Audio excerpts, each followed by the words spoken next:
Hello friend, সবাই কেমন আছো? আশা করি ভালো আছো। আমার নতুন দিনে নতুন একটা ব্লগে সবাইকে স্বাগত জানিয়ে আজকে আমি আমার ব্লগটি শুরু করছি। তো সকালবেলায় শরীর খারাপ নিয়ে প্রচণ্ড শরীর খারাপ, সেই শরীর খারাপ নিয়ে রান্না করছি। তো নিয়েছিলাম বাটা মাছ দিয়ে সবজির ঝোল করব আর করব উচ্ছে ভাজা।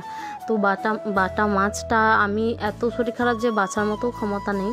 তো আমি আমার খুব শ্বাসকে সেজো বেটিকে বললাম যে আমাকে মাছটা একটু বেছে দাও। তো সেজো বেটি মাছটা বেছে দিল। তো কোনো রকম মাছটা বেছে ভালো করে ধুয়ে আমাকে দিয়ে গেল। তো নুন হলুদ মাখিয়ে রেখেছিলাম, কিছুক্ষণ শুয়েছিলাম, আবার রান্না করছি। একদিকে ভাত চাপিয়েছি, একদিকে মাছ ভাজা হচ্ছে। তো আমার এত শরীর খারাপ দেখে বর বলল, ঠিক আছে তোমাকে রান্না করতে হবে না, আমি এমনিতেই তো বাড়ি যাব, কারণ আমাদের গ্রামে একজন মারা গেছে সেই জন্য আর কি মাটি দিতে আসবে আমার বর। তো বললো আমি এমনিতেই 10টার সময় বাড়ি চলে যাব, তো তোমাকে রান্না করতে হবে না, আমি গিয়ে রান্না করব। এবার ও ছেলে মানুষ, ও আর কি রান্না করতে জানে, সেরকম খুব একটা রান্না করতে জানে না। ওর অপেক্ষা না করে আমি নিজেই রান্নাটা শুরু করলাম। ভাবলাম যতটুকু পারি একটু এগিয়ে রাখি, ওকে এলে আমি এরপর বলে দেবো, সেরকম করবে। তো ও তো বাড়ি চলে এসেছে, ও যে দেখেছে মাছ রান্না করছে, ও বললো, তবুও বললো আমাকে দাও, আমি করছি, তুমি শো। তো আমি বললাম থাক, আমি আর শুবো না, এইটুকু রান্নাটা করে নিই, তারপর আমি গিয়ে শুবো। থরথর করে কাঁপছে শরীর, তো সমানে বলে যাচ্ছে যে তোমাকে রান্না করতে হবে না। তবুও আমি জোর কি করবো, জোর করেই করলাম। ও রান্না করতে পারে না, বা ছেলেটা খেতে পারবে কি পারবে না। তো এই যে দেখো, আমি মশলাটা আলু আর ওই ঝিঙেটা দিয়ে ভালো করে ভাজা করে নিয়েছি, নুন হলুদ দিয়ে ভালো করে ভেজে। তারপরে আমি এই যে পেঁয়াজ বাটা, শুকনো লঙ্কা একসাথে বেটে মশলাটা এরপর দিয়ে ভালো করে কষবো। তো অনেকক্ষণ ধরে কষবো, যতক্ষণ না আলুগুলো সেদ্ধ হয়ে যায়। আর এইদিকে আমি করছি উচ্ছে ভাজা, বা সেইটুকুই তরকারি করছি। অনেক কষ্ট করে উচ্ছেটা ভাজলাম, কেননা আমান খুব ভালোবাসে, নাহলে আমার শুধু মাছের ঝোল ভাত করলেই আমি ভাবছি যে কতক্ষণে হয়।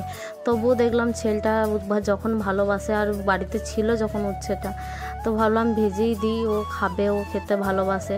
আর এদিকে আলুটা আমার আর ঝিঙেটা ভালো করে কষানো হয়ে গেছে, আর আমি টমেটোও দিয়েছিলাম। একটা টমেটো মাছের ঝোলে দিলে খুব ভালো লাগে, আর মাছের ঝোলটা সত্যি খুব ভালো হয়েছিল।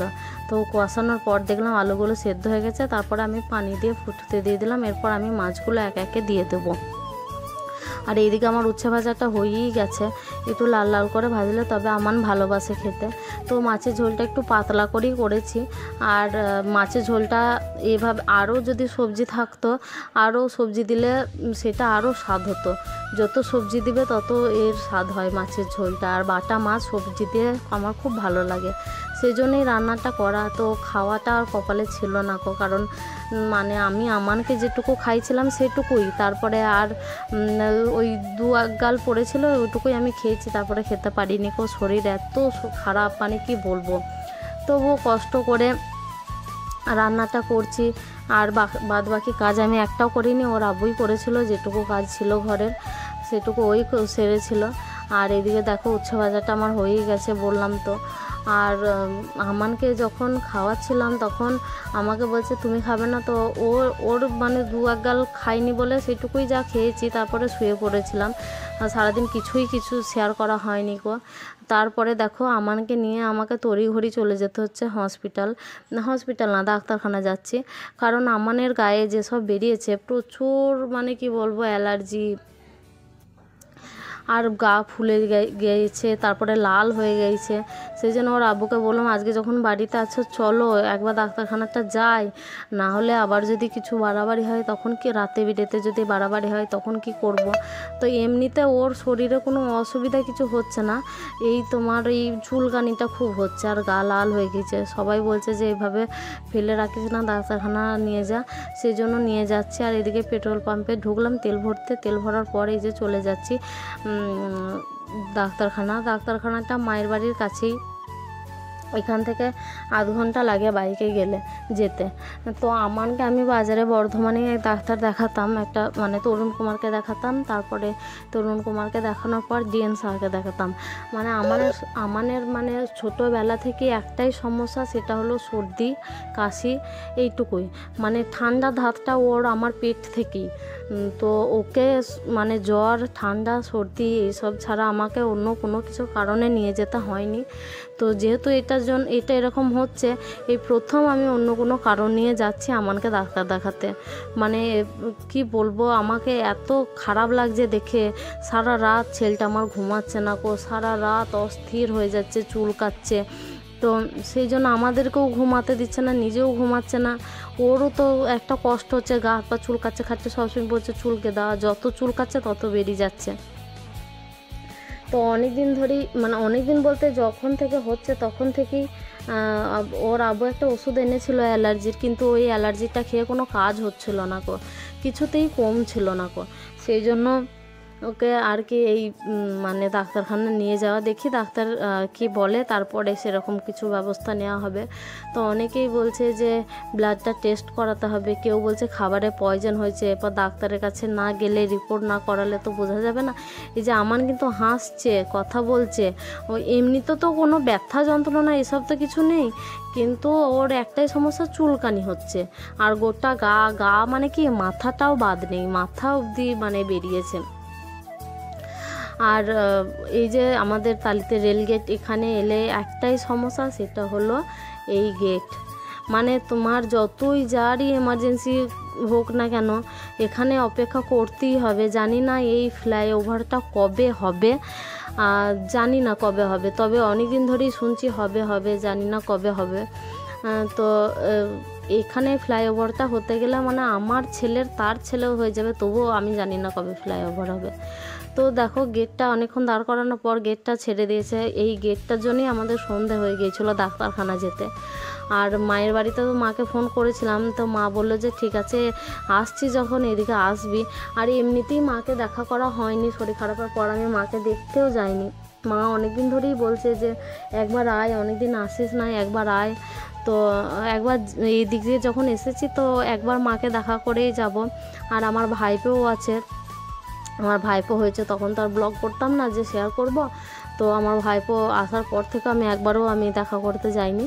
তো দেখো ডাক্তারখানায় চলে এসেছি, ওর ওজনটা করাবে, তারপরে ওকে দেখবে। বেশি ভিড় ছিল না গো। এই যে এই ওষুধটা একমাত্র অ্যাভেলেবেল ছিল, দুটো ওষুধ ডাক্তারের কাছে ছিল না। তো ওই ওষুধটাই লিখে দিচ্ছে, বলে এগুলো যে কিনে নেবে, দুটো খাইয়ে দেবে, দেখবে যদি না কমে তাহলে কিন্তু 2 রকম ব্লাড টেস্ট আছে, আমি ব্লাড টেস্ট করিয়ে দেবো। এক হচ্ছে তোমার অ্যালার্জির আইডি, একটা অ্যালার্জির প্রোফাইল, 2 রকম টেস্ট করাতে হবে। মানে যে শুধু খাবারের জন্যই হচ্ছে না অন্য কিছু পশু জন্তু জানোয়ার, মানে যেমন ছাগল বিড়াল কোনো ধুলোবালি সে থেকেও হচ্ছে, মানে কি থেকে হচ্ছে সেটা একমাত্র টেস্ট না করলে জানা যাবে না। তো মানে ওষুধটা দিয়েছে, ওষুধটা খাই, যদি 1 সপ্তাহের মধ্যে কমে যায় তাহলে আর করানোর দরকার নেই বললো। আর যদি বললো যে যদি এরপরেও দেখছে যে ওষুধটা খাওয়ার পরও দেখছে যে হচ্ছে, তাহলে কিন্তু ব্লাড টেস্টটা করাতে হবে। তো তারপরে দেখো এই যে চলে এসেছি আমার সোনা বাবার কাছে, আমার পুচকুর কাছে। এটা আমার ভাইপো, অনেক দিন ধরেই দেখা করব, প্রায় প্রত্যেক দিন ভিডিও কলে আমি ওকে দেখি, একদিন না দেখলে আমার মনটা ভরে না গো। তো কি বলবো, রক্তের টান এমনই টান, তাই না? পিসি হয়ে জানতে পারছি আর কি, আমি প্রথম মানে পিসি হয়েছি, তো জানতে পারছি যে হ্যাঁ রক্তের টান যে এতটা, মানে কি বলবো, ওর জন্য আমার খুব মন কাঁদে যে কখন ওকে একবার দেখবো। তো এইভাবে চলে আসবো ভাবতে পারি নাই। যাই হোক একবার এসেছি, আমার মনটা শান্তি হয়ে গেল আমার সোনা বাবাকে দেখে। আর এই যে মা চা বিস্কুট চানাচুর ডিম সেদ্ধ সব করে দিল। তারপরে এই যে আমান ওর ভাইকে নেবে বলে এখন উদ্ব্যস্ত, তো ওকে ওর কোলে দেওয়া হলো।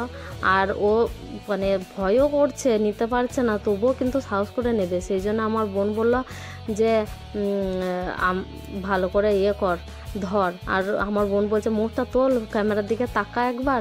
আর এদিকে ডক করে চেয়ে রয়েছে আমাদের রাহাত বাবু। রাহাত নামটা আমার দেয়া, আর ওর আব্বার নাম যেহেতু রোহিত, সেই জন্য রাহাত নামটা আমি দিয়েছি। আর আমার বোন দিয়েছে আহিল, তো ওর ভালো নাম হচ্ছে আহিল। আর আমি রাহাত করে ডাকি, সবাই রাহাত বলেই ডাকে। আমি সবাইকেই বলেছি যে আমার দেয়া নামটাতেই যেন সবাই ডাকে। তো ও জন্মের সময় খুব মানে কি বলবো একটা ক্রিটিক্যাল সিচুয়েশন ছিল। সেই জার্নিটা আমি শেয়ার করব, তোমাদেরকে অবশ্যই শেয়ার করব। তো দেখো আমার ভাইও চলে এসেছে, ওকে ফোনে বললাম তাড়াতাড়ি আয়, আমি চলে যাব বাড়ি, একবার দেখা করি। তো ও যেহেতু দেখেছে যে আমান এসেছে ওই জন্য ওর জন্য একটা কেক এনেছে। তো আমি তাও বারণ করলাম যে ওর জন্য লেস কুরকুরে কিছু আনিস না, কিন্তু কেকটা এনেছে। দোকানে খাবার খেতে একদম বারণ করেছে, দোকানে খাবার খাওয়াই যাবে না কো। আর ও প্রচণ্ড দোকানে খাবারের মানে কি বলবো নেশা, এখনকার বাচ্চাদেরই এরকম। তো একদম দোকানে খাবার খাওয়া যাবে না কো, ডাক্তারবাবু একদম স্ট্রিক্ট বলেই দিল। জানি না কতটা আটকে রাখতে পারবো, তবে আটকে রাখার আমাকে চেষ্টা করতে হবে। তো তারপরে দেখো আমাকে আমি আটকে রেখে দিয়েছি, মানে ওর আব্বুকে আটকে রেখে দিচ্ছি। তো তারপরে আমি বলছি, মা ডাকছে, যেহেতু মা বললো যে এখানে খাওয়া দাওয়া করেই যাবি, যখন এসেছে একবারই খাওয়া দাওয়া করে যাবি। তো মা তাড়াতাড়ি আবার ভাত চাপিয়ে দিল।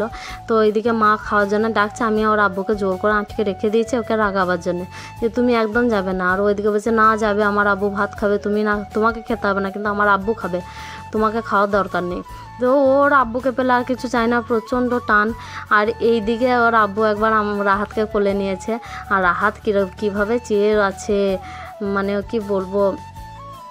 তো ও তো সম্পর্কে ফুপা হচ্ছে, তো কী কথা বলছে কি জানি, আর ও চুপ করে শুনছে, আবার হাসছে, ও কী যে বোঝে ওই জানে একমাত্র। আর যতক্ষণ এসেছিলাম ততক্ষণ জেগেই ছিল। এই যে বাড়ি যাওয়ার সময় আরও বাবারে কি হাসি, মানে এখনই মনে হচ্ছে আমি আবার কোলে নিই।